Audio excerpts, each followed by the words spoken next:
여러분, 세상의 모든 집에는 다 문이 있습니다. 교회도 문이 있고요. 여러분 사시는 집과 또 아파트에도 다 문이 있습니다. 성경에 보니까 모세 성막에도 문이 있고 솔로몬 성전에도 문이 있습니다. 성경 속에는요, 이런 모든 것에 문이 있고, 또 오늘 우리가 살펴보고자 하는 것은, 또 은혜 받기를 원하는 것은 하늘에도 문이 있다는 것입니다. 오늘 성경의 말씀을 통해서 이 하늘문을 우리가 여는 은혜가 있길 바랍니다. 특별히 오늘 본문에는 에스겔이 그 바벨론의 포로로 잡혀가서 이제 하나님 앞에 그발강가에서 기도하는 장면이 나오는데요. 하나님 앞에 마음이 힘들고 괴로운 마음을 가지고 하나님 앞에 기도하는 중에 하늘의 문이 쫙 열리는 거예요. 얼마나 놀랐을까요? 또 얼마나 황홀했을까요? 신비의 놀라운, 이 땅에서는 보지 못하는 하늘의 문이, 그 하늘의 문이 열리게 된 거죠. 근데 하늘문이 열리면서 하나님의 모습이 보였다 그랬어요. 참 놀라운 일이죠. 스데반 집사님이 순교하시면서 예수님께서 하나님 보좌 우편에 서신 것을 보느라 그랬어요. 얼마나 스데반 집사님이 놀랐을까요? 근데 우리 본문 에스겔과 스데반 집사뿐만 아니고요, 성경에 이런 장면이 굉장히 많이 나옵니다. 에스겔의 하늘문이 열리면서 하나님의 모습을 받고, 두 번째는 하나님의 말씀이 임합니다. 그리고 세 번째는 여호와의 권능이 임합니다. 그래서 에스겔서를 보면은 우리가 깨달을 수 있는 것은 하늘이 열리면서 하나님을 만나게 되고, 또 하나님의 말씀, 즉 메시지를 예만을 듣게 되고, 그리고 여호와의 권능, 성령의 은사와 능력을 받는 것을 볼 수가 있죠. 여러분, 우리 예수 믿고 하늘문이 열리는 체험을 할 수 있길 바랍니다. 야곱도 또 하늘문을 열어요. 야곱은 그 형 에서를 속이고 아버지를 속이고 축복을 받은 후에 외갓집으로 도망을 갑니다. 근데 베델에서 잠을 자는데 하늘이 쫙 열리면서 사닥다리가 그곳에 땅에서 하늘까지 그렇게 연결이 되어 있는 거예요. 그 사닥다리가 우리 집에서 쓰는 사닥다리처럼 이렇게 지붕에 올라갈 때 그런 사닥다리인 줄 알았더니, 성경을 연구하고 공부해보니까 그런 사닥다리가 아니고 거대 이집트 같은 데 가면 큰 계단이 하늘나라까지 하늘로 쫙 올라가 있는 그런 사닥다리예요. 야곱이 얼마나 놀랐을까요? 그 지금 들짐승들도 있고 한 번도 집을 떠나보지 않은 그 야곱이 이제 형 에서가 죽이려고 하니까 외갓집으로 도망가는 이 어려움 속에서 하늘이 열리는 체험을 하고 하나님의 음성을 듣게 되고 하나님의 약속을 받게 되니까 얼마나 놀랐을까요?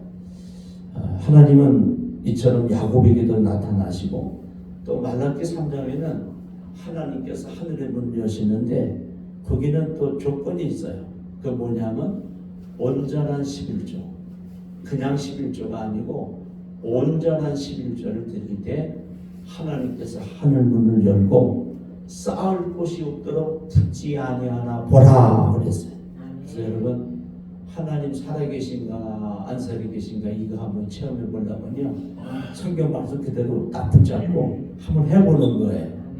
말라기는 하늘문이 열렸어요. 그리고 계시록에는 하늘문이 열리면서 그 담보라는 섬에서 사도 요한이 기도하는데, 계시록 4장에도 또 열린 문이 열려지고요, 계시록 21장에도 하늘이 쭉 열리면서 하나님의 성전이 보여지는 거예요. 그러니까 여러분, 성전은 이 땅에만 있는 게 아니고요, 하늘나라에도 성전이 있어요. 그러니까 하나님의 성전에 하늘이 열리면서 언약궤를 나타내거든요. 언약궤. 그 솔로몬 성전에 있는 언약궤. 그래서 언약궤를 보는 그런 신비한 체험을 하게 되죠. 성경 속에는 참 신비가 있어요. 하나님께서 모세의 시체도 치우셨지만 또 이 하나님의 법궤가 어디 있는지를 몰라요. 어떤 학자들은 지금 어딘가 예루살렘 지하에 있다고 그러고, 또 하나님께서 치우셨다는 학자도 있고, 그런데 하여튼 계시록 21장에 하늘문이 열리면서 하나님의 성전이 보이면서 거기에 언약궤가 있어서 학자들은 하나님께서 하늘로 올리셨다 뭐 그런 학자들도 있고 그래요. 이것은 뭐 정확히 알 수는 없으나 신비한 거죠. 그리고 우리가 다니엘서를 보면 히데겔 강가에서 다니엘이 기도하다가 하늘의 문이 열립니다. 다니엘은 하나님의 놀라운 은혜를 입어서 느부갓네살, 벨사살 왕 그리고 다리오 왕 이렇게 3대를 거치면서도 포로로 잡혀가가지고 총리, 지금으로 말하면 총리 대신 국무총리를 계속하게 되죠. 그러니까 여러분 이 에스겔이나 이 다니엘서나 야곱이나 이런 우리가 성경을 읽으면서 고난 중에 그 임하시는 어려움 중에 하늘문을 여시는 그 하나님을 만나볼 수 있길 바랍니다. 이사야도 하늘문이 열어서 환상을 보고요. 사도 바울도 다메스쿠스 언덕에서 또 하늘문이 열리면서 예수님의 모습을 보게 됩니다. 베드로도 욥바에서 기도하다가 하늘에서 또한 하늘문이 열립니다. 예수님도 마태복음 3장에 또한 기도하시다가 이는 내 사랑하는 아들이요 내 기뻐하는 자로다 하는 하나님의 음성을 듣게 되죠.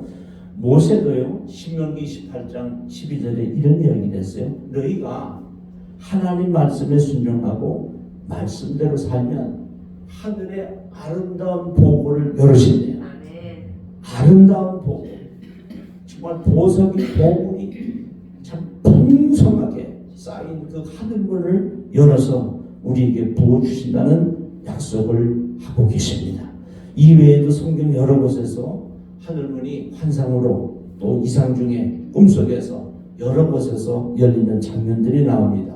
근데 우리가 주목할 것은요, 한결같이 하늘문이 열리는 장면을 보면 고난 속에 있습니다. 아주 절체절명, 큰 문제가 있을 때, 어려움이 있고 고통이 있을 때, 이렇게 야곱처럼 쫓겨갈 때, 에스겔, 다니엘처럼 포로 생활할 때, 반문하는 섬에 사도 요한은 반문하는 섬에 가서 혼자 무인도에, 거기 역사에 보면 특별히 아주 뱀이 많았다 그래요. 그러니까 사도 요한이 뱀을 잡아먹고 살았지 않나 그런 학자도 있어요. 그럼 어지간히 학설이지만 그런 곳에서 지금으로 말하면 섬으로 유배를 간 거죠. 아무도 없는 곳에 갔어요. 그런 아주 절체절명해. 광야에서 아둘람 굴에서 다윗은 또 하나님을 만나게 되고요. 절체절명해서 광야에서 그발 강가에서 히데겔 강가에서 포로 생활 중에 어려움 중에 고통 중에 쫓겨가는 중에 큰 문제에 직결했을 때 그럴 때 하늘문이 열린다는 거예요. 여러분 어려움 올 때 포기하지 마시고 기도하시길 바랍니다. 하나님의 성전에 나와서 추우나 또 더우나 모기가 있거나 하나님 앞에 날마다 밤 10시부터 새벽 4시까지 기도를 계속하는데 하늘의 문이 열리더라. 그 하늘 천국을 2번을 봤어요. 여러분 놀라운 일은요, 하늘문이 열리는 것도 중요하지만 그 다음이 더 중요해요. 하늘의 문이 열리면요, 이 땅에 문이 열립니다. 이게 중요한 메시지예요. 포인트예요. 여러분 성경에 오늘 이 에스겔은요, 하늘문이 열려서 하나님의 모습을 보고요, 그리고 난 뒤에 어떤 일이 있었는가 하니 여호와의 말씀과 여호와의 권능이 임했어요. 할렐루야. 말씀의 은혜를 받고 능력이 임했다. 여기서 말씀 네 말을 말합니다. 하나님의 음성이 들려지고 하나님의 말씀, 성경 말씀이 내 가슴에 은혜가 되고 그리고 여호와의 능력이 임했어요. 여러분 말씀이 임하고 능력이 임해야 하나님의 일을 감당할 수가 있는 것입니다. 아무나 하나님의 일을 하는 게 아니에요. 엘리야도 여호와의 말씀과 능력이 임할 때에 하나님의 일을 감당했어요. 엘리사도 마찬가지예요. 그래서 여러분 하늘문이 열리면 여호와의 말씀이 임하고 여호와의 능력이 임하고 한결같이 하나님의 일을 하는 사람들은 말씀과 능력이 임해야 하나님의 일을 할 수가 있습니다. 하늘문이 열리면요, 그토록 힘들고 어려웠던 문제들이 해결되고 하나님의 일을 할 수 있는 길이 열립니다. 오늘 에스겔도 보세요. 에스겔은 사실은 제사장 가문에서 태어났거든요. 제사장 가문은 할아버지와 아버지와 손자 그 대대로 이어서 하나님의 성전에 나가서 하나님의 일을 할 수 있는 그런 제사장인데, 포로로 잡혀갔으니까 하나님의 성전에 나가서 일을 할 수 없잖아요. 그런데 하늘문이 열리면서 여호와의 말씀과 능력이 임해가지고 이제는 제사장이 아닌 선지자의 사명을 받게 됩니다. 여러분, 하늘문이 열리면 하나님께서 말씀을 주시고 능력을 주셔서 사명을 감당케 하십니다. 인간의 힘으로 되지 않는 놀라운 신비한 역사가 일어나는 것이죠. 욥이라고 하는 사람이 너무 힘들어서 하나님 앞에 기도하는데, 하나님이 앞에도 계시고 뒤에도 계시고 옆에도 계시고 왼쪽도 계시고 오른쪽도 계신 건 틀림없는데 하나님이 보이질 않는 거예요. 여러분, 이 땅에 우리의 사명 초과로 완전히 문제 이렇게 쌓여 있을 때 여러분, 하늘이 열렸다는 것을 여러분 가슴에 명심하시기 바랍니다. 하늘은 항상 열려 있어요. 그래서 그것은 기도의 문인데, 그 하늘의 문을 체험했던 욥이 그렇게 고백을 하죠. 23장 10절에 내가 가는 길을 그가 아시나니 그가 나를 단련하신 후에는 내가 순금같이 나오리라. 아멘. 정도 하늘의 문이 열렸다는 걸 잘 몰랐어요. 그렇게 고난 속에 어려움 속에 있으면서 하늘의 문이 열려 있는 걸 몰라서 내 힘으로 해결하려고 그러고, 내 힘으로 해결하려고, 내 능력으로 해결하려고 그러고, 근데 하면 할수록 점점 깊은 수가 기가 막히는 운동에 빠지는 거예요. 여러분, 우리는 그럴 때 할 수 있는 방법을 성경에서 찾습니다. 히스기야처럼, 한나처럼 하나님의 성전에 올라가서 히스기야처럼 벽을 향해서 이제 사람 바라보지 않고 물질을 바라보지 않고 하늘을 향해서 하늘문이 열려서 그 하늘문이 열린 것을 우리가 하나님을 바라보고 기도할 때 하나님께서 말씀의 은혜를 주시고 능력을 주시고, 그래서 우리 앞길을 열어주시는 것입니다. 성경 속에 모든 하나님의 사람들은 다 영적으로 하늘의 문이 열린 사람들. 여러분, 우리 그리스도인들은 먼저 영적으로 성령이 충만해야 돼요. 그리고 말씀의 은혜를 받아야 돼요. 그러면 앞길이 열려지게 됩니다. 모세는요, 신명기 28장에 하늘문이 열리면서 아름다운 복을 열어주신다 했어요. 하늘에서 하늘문을 열고 아름다운 복을 열어주셔서 7가지 복을 말씀하고 계시죠. 가끔 여러분에게 자주 드려지는 메시지예요. 신명기 28장을 여러분 시간 있을 때 1절에서 14절을 계속 반복해서 읽어보세요. 그 속에 하나님의 축복이 다 들어있어요. 우리 이 말씀을, 성경을 읽으면서 하나님의 음성을 듣고 또한 하늘문이 열리는 체험을 할 수가 있습니다. 그래서 하늘의 그 축복이 이 땅에 임하는 축복을 체험할 수가 있는 것이죠. 7가지 축복이 나오는데, 첫째는 존귀의 복이죠. 모든 민족 위에 뛰어나게 하십니다. 머리가 될지언정 꼬리가 되지 않게 하시고 위에만 있고 아래에 있지 않게 하신다는 거죠. 우리 하늘문이 열리면 은혜를 받고 성령의 충만함을 받으면 하나님이 그 사람을 높이시기 시작하고요, 그 나라를 높이기 시작을 합니다. 우리 조국 대한민국도 성령의 충만함 속에 우리가 예수를 열심히 믿고 한국교회가 부흥될 때 우리나라에 하나님께서 영육간에 풍성한 복을 주셨어요. 영적인 복을 먼저 주신 거죠. 요한 3서 2절에도 사랑하는 자여 내 영혼이 잘된 같이 내가 범사이다 되고 강건하기를 내가 간구하노라 하셨거든요. 그러니까 영적으로 하늘문이 열리면 이 땅의 문도 열리게 돼요. 그래서 존귀의 축복을 받고, 두 번째는 자녀들이 축복을 받습니다. 우리가 명절을 지난 지 얼마 되지 않았죠. 자녀들이 이렇게 와서 자녀들이 축복을 받아야 우리 마음이 평안한 거예요. 그래서 저도 그렇고 여러분도 그렇고 하루도 빼놓지 않고 자녀들 위해서 기도하는 거죠. 그것은 부모의 사명입니다. 부모가 마땅히 할 우리가 재산을 유산을 많이 못 물려줘도 여러분 기도의 유산, 믿음의 유산은 신앙의 유산은 물려줘야죠. 여러분 자녀들을 위해서 기도하는 우리가 되길 바랍니다. 하나님께서 하늘의 아름다운 복을 열으시면 또 말씀대로 순종하고 말씀대로 살면 자녀들에게 복을 주신다. 성경에는 내 몸의 소생가 그랬어요. 세 번째는 곡식의 복을 주신다는 거죠. 곡식은 먹는 걸 말해요. 참 감사하고 고마운 일이죠. 저와 여러분 어렸을 때 먹는 게 힘들었잖아요. 근데 하나님께서 은혜 주셔서 요즘은 살을 빼느라고 난리예요. 여러분 살 빼지 마세요. 하나님 주신 걸 왜 이렇게 빼려고. 그러니까 이 먹는 복을 먹을 걸 주셨는데 전 세계 지금도요 3분의 1이 먹는 문제가 해결된 나라가 3분의 1밖에 없어요. 3분의 2는 먹는 것으로 고생한다. 먹을 것이 있으면 감사하고 마실 것이 있으면 감사할 수 있길 바랍니다. 네 번째는 우양의 복을 주신다. 우양은 제사를 안 해요. 여러분 우리가 부자 되고 싶다 되는 게 아니에요. 근데 성경에 보니까 창세기 26장에는 하나님께서 그 흉년 중에 이삭이 농사를 지었더니 풍년이 들어가지고 다른 사람 다 어렵고 힘든데 100배의 축복을 받아서 마침내 거부가 됐다. 그렇게 되어 있어요. 여러분 힘들고 어려울 때 사업하고 장사하시는 분들은 창세기 26장 그거 길지도 않아요. 앞부분 조금 읽어보세요.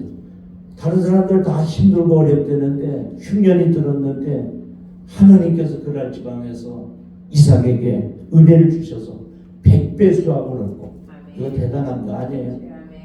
1억을 투자했더니 100억을 주셨다니 이 얼마나 큰 축복이에요. 그러면서 마침내 거부가 됐다. 여러분 부자가 되고 가난하게 사는 거, 부하게 사는 거, 가난하게 사는 거 하나님이 하시는 일이에요. 하나님께서 가난하게도 하시고 부하게도 하신다는 거예요. 우리 그 하나님 앞에 기도해야 됩니다.